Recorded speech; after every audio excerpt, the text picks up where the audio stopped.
Olá pessoal, sou Carlos Polônio e nós estamos juntos na disciplina Comunicação Empresarial e essa é a nossa videoaula número 2 da competência 2, que fala sobre a elaboração de documentos corporativos. Para falar de documentos corporativos, a gente vai falar um pouquinho sobre comunicação interna, aí entra nos dois principais documentos corporativos, que são o ofício e o memorando, e depois a gente vai falar um pouquinho sobre as redes sociais. A sua importância, e aí a gente discute um pouco disso dentro da comunicação nas organizações. Bom, a gente começar a falar sobre comunicação interna, a gente precisa começar a pensar de que forma deve ser a nossa comunicação dentro das empresas. O principal ponto elas devem ser claras e objetivas. Toda a comunicação que a gente faz na empresa precisa ter clareza do que vai falar e ela precisa ter um objetivo, ela precisa ir direto ao ponto. Outra coisa importante é que a comunicação nas empresas, a comunicação interna, ela facilita, nós temos o engajamento das pessoas, o que nós chamamos de consenso, que as pessoas entendam que aquilo é importante e aí, em consenso, façam aquilo que precisam fazer. Outra coisa importante é que a comunicação interna ajuda a facilitar a aceitação dos valores. As empresas têm valores bem definidos e a comunicação interna ajuda como ferramenta nessa aceitação dos valores. Ela também é uma importante ferramenta de informação para manter as pessoas sintonizadas. Quando eu sei como as coisas funcionam, eu consigo que as pessoas funcionem bem, elas se comunicam e aí conseguem atingir os objetivos de maneira mais fácil. Na comunicação interna nós temos duas grandes separações. Uma que é a comunicação formal, que nós chamamos de formal, é aquela que estabelece as regras de como funcionam as atividades da empresa, a definição das funções e atribuições de cada um. Isso é o que a gente chama de comunicação formal. A comunicação formal você vê muito fácil e claramente nos documentos escritos, nas publicações lá da intranet da empresa, ou da internet mesmo, no e-mail. Isso são comunicações formais. Mas existe também uma comunicação que nós denominamos de comunicação informal. A comunicação informal é caracterizada porque ela é diferente da formal, ela está na relação das pessoas, nessa relação pessoal em que as pessoas estabelecem, né? Ela não tem a regra, ela não está definido quem é o chefe, quem é o subordinado, e ela é aquela comunicação que está em todos os departamentos, independente de se eles têm relação direta ou não. Na comunicação informal, nós temos um grande exemplo de comunicação informal, que é o que a gente chama de rádio peão.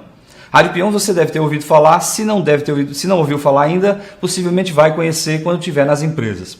A rádio peão é um tipo de comunicação informal que se contrapõe a essa comunicação formal e a rádio peão só existe porque existem duas grandes condições. A primeira delas, você pode ver aí comigo no slide, é que essa comunicação informal, a rádio peão, ela preenche os vazios da comunicação formal. A comunicação formal não foi clara, não foi objetiva e ela deixou brechas, vazios. Esse vazio normalmente é preenchido porque as pessoas se comunicam entre elas e elas vão dizer assim, mas o que você acha que aquilo quis dizer? Quando as coisas não ficaram claras, a rádio peão vai atuar e vai dizer assim, não, eu acho que foi aquilo. Quando a gente acha alguma coisa, nós estabelecemos aquilo que nós chamamos de rádio peão, é a comunicação informal dentro das empresas. Outra coisa importante também é que ela preenche essa lacuna, esse vazio, porque a comunicação formal às vezes é lenta e ineficaz. Ela não consegue acontecer no tempo certo e ela não comunica de maneira correta. Se isso acontece, possivelmente a gente vai ter a rádio peão funcionando nas empresas e aí a gente tem aí um exemplo clássico da comunicação informal nas empresas. Vamos agora aos dois documentos. O primeiro deles é o ofício, né? Nós estamos fazendo a elaboração de documentos corporativos. O primeiro deles é o ofício. O ofício é um documento para comunicações externas. É aquele documento que eu elaboro na empresa e vou enviar para um órgão ou uma entidade externo à organização. E o outro documento é o memorando, que é o documento para comunicações internas. Vamos falar um pouquinho sobre o ofício, que é aquele para comunicações externas. Ele serve para informar, solicitar, requerer, encaminhar ou convidar. Dá uma olhada aí no slide para você dar uma olhada nesse ofício que eu coloquei para você. No canto superior à esquerda eu tenho ali a marcação do número do ofício. Eu tenho o local e a data, eu tenho aqui um cabeçalho que indica para quem ele está sendo dirigido, qual é a função dessa pessoa, o endereço e a cidade, E aí a comunicação inicial, né, uma comunicação inicial, eu digo para quem vai ser a pessoa, a saudação, escrevo qual é o objeto do ofício e faço agradecimentos. Logo após isso eu assino e aí tem algumas características, esse aí é um ofício montado para te dar um exemplo de como é que a gente elabora um ofício dentro das organizações. O memorando, ele é a forma mais comum de comunicação comercial, né? O memorando é aquele, lembra que eu falei para você, é aquele instrumento de comunicação interna e ele é muito comum dentro da operação comercial, mas é muito comum também, por exemplo, no RH, no setor de RH que a gente trabalha. Eles são caracterizados porque são curtos, algumas vezes não ultrapassam uma única página, então o memorando tem essa característica. E são duas grandes partes, um cabeçalho, que tem algumas informações, e o conteúdo desse memorando. Tem algumas coisas que a gente pode evitar na hora de elaborar os memorandos. E aí a gente colocou aí algumas dicas para você, no seu fascículo tem dicas mais aprofundadas. Aqui eu destaquei alguns para a gente conversar. Primeiro é o tom. O memorando, como é uma comunicação interna, ele tem que ter um tom de cordialidade, né? Apesar de ser um documento formal, ele tem que ser cordial. As pessoas têm que gostarem de ter lido isso para que a informação repercuta nelas e elas tenham essa comunicação plena.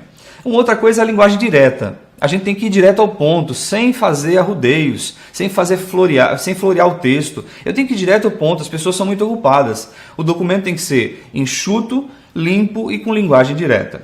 Outra coisa é a sequência lógica das ideias. As ideias têm que concatenarem-se umas com as outras. Tem que ter início, meio e fim. O que eu quero, como eu quero e o que nós vamos fazer para isso. E isso é a sequência lógica das ideias. Outra coisa importante é que eu não devo encher de tantas informações. O memorando é para comunicação direta e rápida. Então o importante é a gente pensar que tem que colocar poucas, mas as importantes informações que você precisa comunicar para o seu público. Ok? Vamos agora falar um pouquinho sobre as redes sociais. As redes sociais são um fenômeno que você tem acompanhado, você participa das redes sociais, mas elas precisam ser pensadas também do ponto de vista das empresas, né? Você vai ser funcionário das empresas, você vai estar num setor específico da empresa e a gente precisa pensar como a rede social impacta sobre a organização, impacta sobre a atividade das empresas que você foi contratado. O importante é a gente pensar o seguinte, que as redes sociais elas não começam através da internet como a gente acaba pensando, né? A rede social surge com a internet. Não, nossa natureza humana faz com que a gente se ligue com as pessoas. Eu tenho amigos, conhecidos dos conhecidos, amigos dos amigos, e assim, por natureza, nós nos ligamos a outras pessoas, formando assim redes. Essa formação de redes, na formação das redes, cada indivíduo tem um papel, um papel e uma função. Um é o mais querido, o outro é a mais experiente, cada um assume um papel. Dessas redes sociais, a gente precisa pensar que elas aí, a partir de agora, assumem um outro lugar, um outro locus. E esse locus é o ambiente da internet. O Marteleto, que é um autor que a gente apresentou no fascículo e está aqui no slide para você, diz que a natureza das redes sociais são caracterizadas porque elas são um conjunto de participantes autônomos, então eles precisam estar dispostos e desejarem fazer isso, e estão unidos, eles unem as suas ideias e recursos em torno de valores e interesses que eles compartilham. Então você acessa uma página que tem um conteúdo que te interessa, né? Você publica com os seus recursos, a foto foi você que tirou, são as suas ideias que você publica, você quis publicar, e isso é o que caracteriza exatamente essa rede social. Essas redes sociais, modernamente, vão se transformar num importante instrumento de comunicação empresarial, um importante instrumento de comunicação das empresas. E a gente precisa começar a pensar, muitas empresas para as quais nós trabalhamos, elas questionam o uso da rede social dentro da empresa no horário de trabalho. E aí eu trouxe aqui para você uma definição da Secretaria de Comunicação da Presidência da República, apenas porque tem um texto publicado atual que explica o que ela considera redes sociais. E aí a gente vai pegar esse conteúdo e pensar como é que eu aplico isso nas empresas para as quais eu vou trabalhar. Ela diz assim, o conceito diz assim: produção de conteúdos descentralizado e sem controle editorial. Acompanha comigo.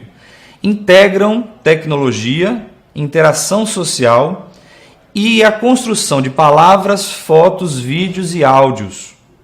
Essa interação e a informação representa as várias perspectivas e entendimento do mundo dos autores. Vejam que bacana a gente pensar que quando alguém vai para uma rede social, qualquer que seja ela, ele vai apresentar um conjunto de conteúdos que ele mesmo elaborou, que representam aquilo que ele pensa sobre o mundo em que ele vive. Como a gente pode, trabalhando para as empresas, ignorar esse fato? Como é que eu posso não considerar que quando os meus colaboradores, as pessoas que estão internamente na empresa, vão a uma rede social, quando elas publicam algo, isso fala sobre o que elas pensam sobre o mundo, né? E aí vai uma dica para você que está procurando trabalho e tudo mais. As empresas, com muita frequência, usam as redes sociais como fonte de informação para saber quem são os futuros colaboradores que pretendem uma vaga nos seus quadros. Com muita frequência, a sua rede social possivelmente foi acessada para saber o que você pensa sobre o mundo. O outro ponto, e aí eu estou apresentando para você as principais redes sociais, você já conhece, mas só para a gente pontuar. As principais redes são o Twitter, o Facebook, o YouTube, o Flickr, os blogs e tem outros vários aí. Você conhece, talvez melhor do que eu, toda essa amplitude que são as redes sociais, que se utilizam de meios da internet, por exemplo. E aí, para a gente concluir, a gente precisa pensar o seguinte, que o uso da rede social na empresa precisa ser pensado de modo reduzindo os abusos, aqueles excessos, nos dedicarmos integralmente ou muito tempo para aquela atuação. Quando o colaborador fica muito tempo acessando o perfil, enfim, ele acaba perdendo tempo de produtividade do que ele poderia fazer. Reduzindo esse campo, que é um campo ilimitado de possibilidades. Nós temos ilimitadas possibilidades de atuação da forma como nós nos comunicamos com o público interno, mas também com os nossos públicos externos. E aí nós estabeleceremos uma excelente comunicação nas empresas. É uma grande rede de comunicações humanas e possui ilimitadas ferramentas. E aí nós devemos utilizá-la para obter os melhores resultados nas empresas. Talvez isso seja importante para você pensar quando estiver atuando na comunicação dentro das empresas para as quais vai trabalhar. Um abraço, nos vemos na próxima videoaula.